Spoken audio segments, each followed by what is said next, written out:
Et bonjour, ici Sébastien, j'espère que ça va bien. Je vais vous parler aujourd'hui du nouveau film de Lindsay Lohan, Falling for Christmas ou Noël tombe à pic en version française qui vient de sortir sur Netflix depuis le 10 novembre 2022.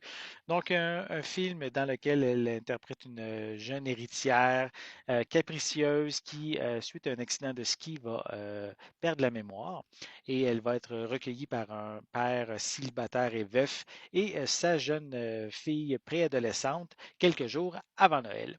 Donc, un film ici classique hein, qui réinvente rien. On retrouve quand même plusieurs clichés de ce genre-là. Notamment, on retrouve, oui, l'esprit de Noël.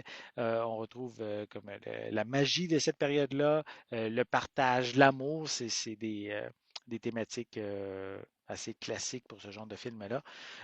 Côté performance, Lindsay Lohan est quand même intéressante. Elle joue bien avec son partenaire qui est Chord Overstreet, qui joue le père de famille. Interprété, son personnage, c'est Jake. Donc, ils ont quand même des bonnes performances intéressantes. Le personnage de Lindsay joue même des deux côtés, hein. Au début, elle est vraiment euh, une fille égocentrique, superficielle, et elle va se transformer donc en une jeune femme qui est serviable, mais maladroite aussi en même temps. Donc, c'est quand même bien intéressant. On retrouve aussi l'acteur George Young qui interprète Tad, qui est le fiancé de Sierra, le personnage de Lindsay Lohan. Donc, c'est un personnage obsédé par lui-même qui tout tourne autour des réseaux sociaux, donc qui est une vedette des réseaux sociaux. Donc, c'est un personnage, je dirais, très caricatural, surjoué même. Tout au long du film. Ça m'a agacé un petit peu sa performance. C'est pas euh, un acteur que. Ben, le personnage m'a agacé en tant que tel. Puis une chose quand même, c'est pas lui qui est le personnage central. On le voit à quelques occasions, mais au moins pas trop souvent, je dirais. Ben, pour Jack Wanger, il lui interprète le père de Sierra. Donc, il y a quand même ici une bonne performance. On le voit très peu, peut-être un petit peu au début, un petit peu à la fin, sans plus.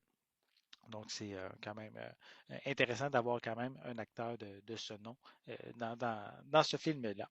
Donc, un film de Noël qui, comme je l'ai dit, ne propose rien de révolutionnaire. En fait, on devine même assez facilement les événements qui vont se passer.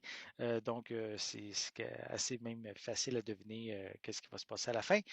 Donc, mais si vous êtes un amateur du genre, si vous aimez les films de Noël, ben, vous allez quand même retrouver cet esprit-là, ça va être intéressant. Donc, ça va vous mettre dans cet esprit-là pour débuter justement cette période de Noël. Donc, j'espère que vous avez aimé cette vidéo. Si c'est le cas, n'hésitez pas à mettre un pouce en l'air, à laisser des commentaires. Dites-moi justement, est-ce que vous êtes amateur de films de Noël? Est-ce que vous trouvez que c'est cliché ce genre de film-là? Est-ce que vous aimez quand même ce genre de film-là malgré ces clichés-là? Laissez-moi vos commentaires à ce sujet en dessous de la vidéo. N'oubliez pas non plus de vous abonner à ma chaîne afin de rester à l'affût de mes prochaines capsules. En attendant, je vous souhaite une bonne journée, une bonne soirée et je vais être de retour très bientôt. À la prochaine.